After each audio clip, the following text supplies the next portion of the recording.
अस्सलाम वालेकुम पाक व्यूअर्स, मेरा नाम है सुनील मज। पाक व्यूअर्स वीकली के एक और एपिसोड से आपकी खिदमत में हाजिर हूँ।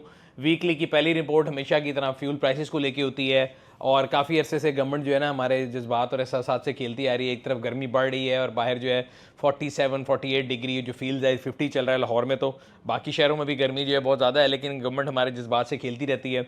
हर पहली और 15 तारीख को पेट्रोल की प्राइसेस रिवाइज होती है और हमारा ख्याल ही होता है कि यार प्राइसेस कम हो जाएंगी, क्योंकि ग्लोबली प्राइसेस कम हो रही थी। बट हुआ ये है कि पिछले अगर हम 2-3 दफ़ा देखें हैं, पहली और 15 तारीख को जब प्राइस रिवाइज होती है तो प्राइस यहाँ उतनी रखी जाती है या ₹1 ₹2 कम की जाती है। लास्ट टाइम भी ₹2 कम की गई थी और जो पेट्रोलियम लेवी है उसको बढ़ा दिया गया था।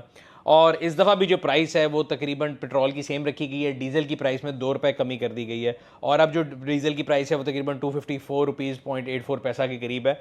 बट यहाँ पे बात ख़त्म नहीं होती। आने वाले दिनों में आप लोगों के लिए बुरी न्यूज़ है।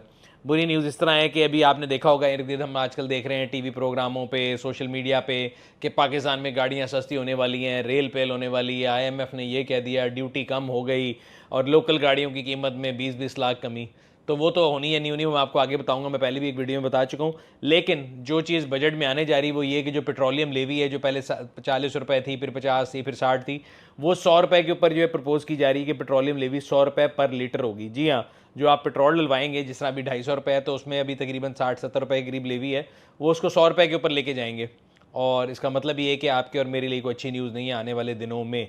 दूसरा, एक कार्बन टैक्स के नाम से टैक्स जो प्रपोज किया जा रहा है, उसका मकसद ये है कि मेरे और आपके जैसे मुतवसत तबके के लोग जो कि पुरानी गाड़ियाँ चलाते हैं, नई नहीं चलाते, उनको डिस्करेज किया जाए, क्योंकि जो इन्वायरमेंट फ्रेंडली नहीं है और वो पुरानी हैं तो उनकी गैस कंजम्पशन ज़्यादा है और इसलिए जो है ना उनके ऊपर कार्बन टैक्स लगाया जाए।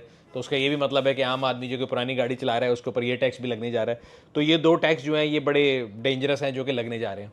अब आ जाते हैं जो टॉपिक सबको बहुत ज़्यादा पसंद है कि जी जून जुलाई में बजट आता होता है हमेशा और गाड़ियाँ सस्ती होने का मैं हम पिछले 20 साल से देख रहा हूँ।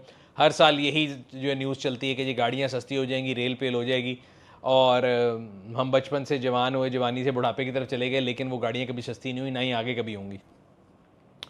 मसला ये है कि IMF जो है वो कहता है ये कि ग्लोबली जो है ना ट्रेड बैरियर कम होने चाहिए, टैरिफ्स जो हैं वो ख़त्म होने चाहिए। टैरिफ्स होते क्या हैं कि आप अपने इकॉनमी को प्रोटेक्ट करने के लिए टैरिफ लगाते हैं ताकि बाहर से अगर कोई चीज़ है वो महंगी पड़े और आपकी लोकल इकॉनमी जो चले। जब से डोनाल्ड ट्रंप की गवर्नमेंट आई है तो हमने ये देखा है कि US के अंदर भी और जनरली उन्होंने कहा कि जी टैरिफ जो है ना अगर कोई हमारे साथ रखेगा तो हम भी उनके लिए टैरिफ बढ़ा देंगे। इन अदर वर्ड वो कहते हैं जी फ्री ट्रेड होनी चाहिए। और IMF ने जो है पाकिस्तान को ये कहा कि जी फ्री ट्रेड होनी चाहिए, तो उसका मकसद कहीं ये नहीं है कि मुझे और आपको फैसिलिटेट करें या मेरे और आपके लिए गाड़ियाँ सस्ती हैं, रेल पेल कर दें। वो ये कह रहे हैं कि जी आप अपनी इंडस्ट्री, ऑटो इंडस्ट्री के लिए प्रोटेक्शन लेके खड़े हुए हैं, आप उसको ख़त्म करें और ग्लोबल जो है ना कंपनियों को खोल दें कि वो यहाँ पे आके कम्पीट कर सकें। इंपोर्टेड गाड़ी इन एसेंस वो कह रहे हैं कि जी आप उस पर रेगुलेटरी ड्यूटी जो लगी हुई है वो कम कर दें। अभी आप गाड़ी इंपोर्ट करते हैं तो उसके ऊपर custom duty CD, additional custom duty ACD और RD रेगुलेटरी ड्यूटी लगी होती है। सो अब हमने IMF से एग्री ये किया है गवर्नमेंट ने कि हम जो बतदरीज है एकदम कम नहीं कर देंगे, कि हम RD को ओवर 4 to 5 ईयर्स जो है उसको कम करेंगे।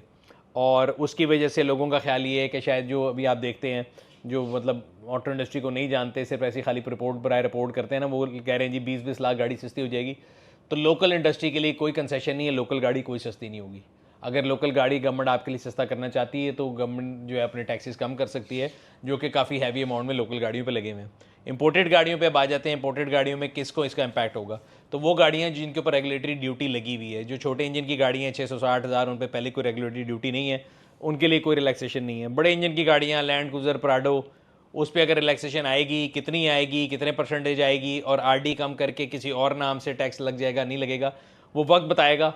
लेकिन मेरा नहीं ख्याल कि ऐसा कुछ होने लगे कि गाड़ियाँ को सस्ती होने लगी हैं और रेल पेल होने वाली है। I don't think so. बात हो रही थी ऑटो इंडस्ट्री की, गाड़ियों की न्यूज़ की। हमने आपको बता दिया कि बजट में जो एक्सपेक्टेशन है, देखेंगे आगे क्या होता है। इस सिलसिले में हम कोशिश कर रहे हैं कि हमारे एक दोस्त हैं इकोनॉमिस्ट अली खिजर साहब, उनके साथ एक पॉडकास्ट भी रिकॉर्ड करें और अगले 4-5 साल में क्या होने जा रहा है वो आपको ज़रूर बताएं। उसके लिए भी जो है हमारे चैनल को सब्सक्राइब कर लें।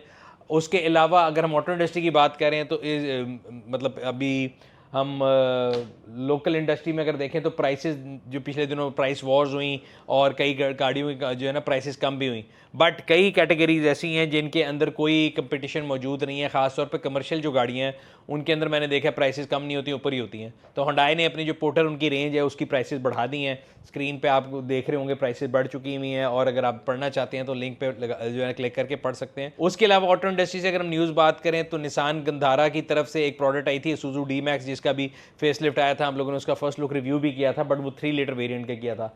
अब हमें पता लगा कि वो एक और प्रोडक्ट Isuzu D-Max के अंदर ही 2 लीटर इंजन के साथ, बल्कि 1.9 इंजन के साथ लेके आ रहे हैं, जो कि 2x4 व्हीकल है, मतलब ऑफ रोडिंग नहीं है, 2 व्हील ड्राइव है। और शहर में चलाने के लिए अगर लोग लेते हैं इस तरह के पिकअप ट्रक, तो उसके लिए मेरा ख्याल है मौजू होगी।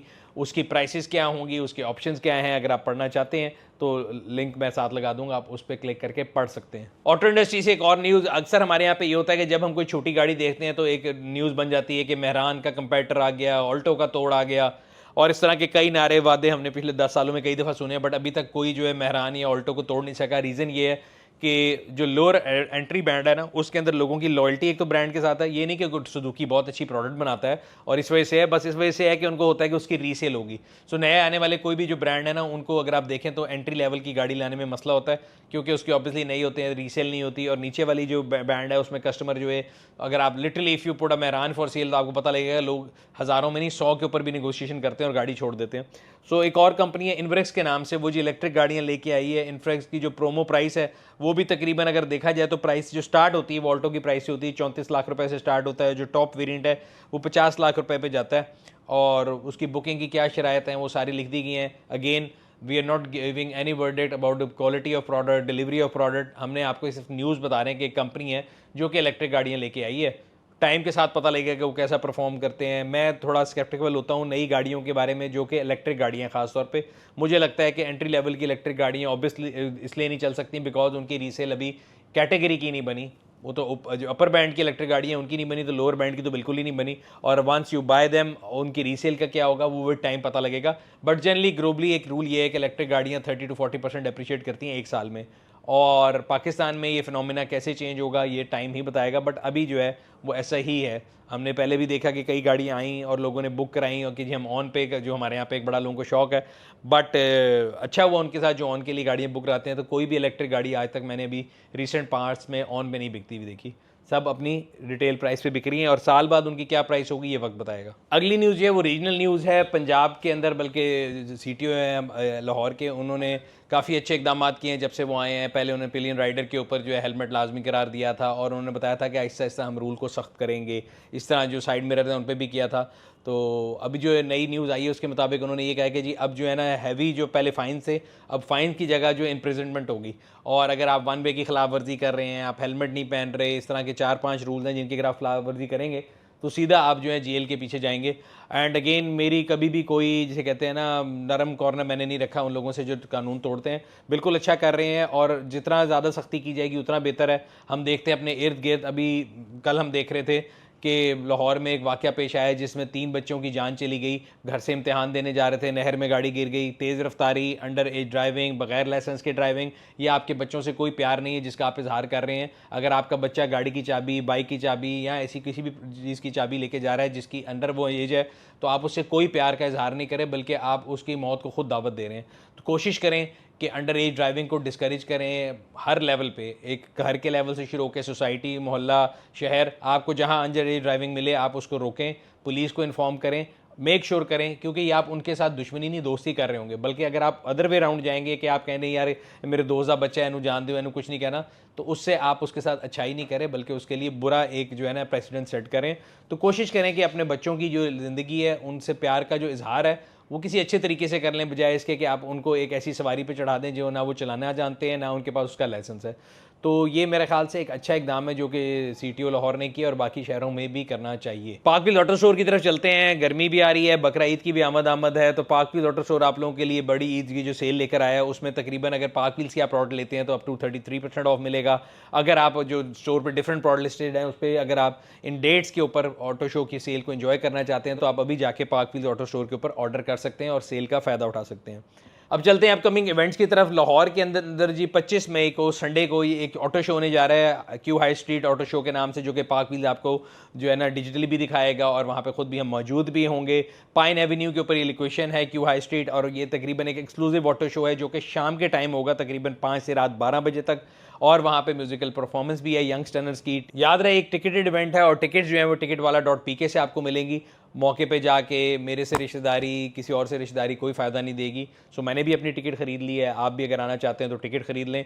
एक्सक्लूसिव ऑटो शो और musical performance by young stunners 25 तारीख शाम 5 से लेकर 12 बजे तक ये ऑटो शो होगा। लिंक मैंने लगा दिया है, आप क्लिक करके अपनी जो है टिकट भी खरीद सकते हैं। आखिर में चलते हैं पब्लिक सर्विस मैसेज की तरफ। गर्मी बहुत ज़्यादा हो चुकी है और मैं आपको हमेशा कहता हूँ कि हम लोगों को दरख्तों की अहमियत तब पता लगती है जब गर्मी आती है। उसके अलावा हम पूरा साल दरख्तों का कत्ल करते हैं, उनको तोड़ते हैं और सोसाइटियाँ बनाते हैं और कंक्रीट के जंगल खड़े किए जा रहे हैं और ग्रीनरी को कम किए जा रहे हैं। लेकिन जब गर्मी आती है तो हमें पता लगता है कि ग्रीनरी का कितना फ़ायदा है।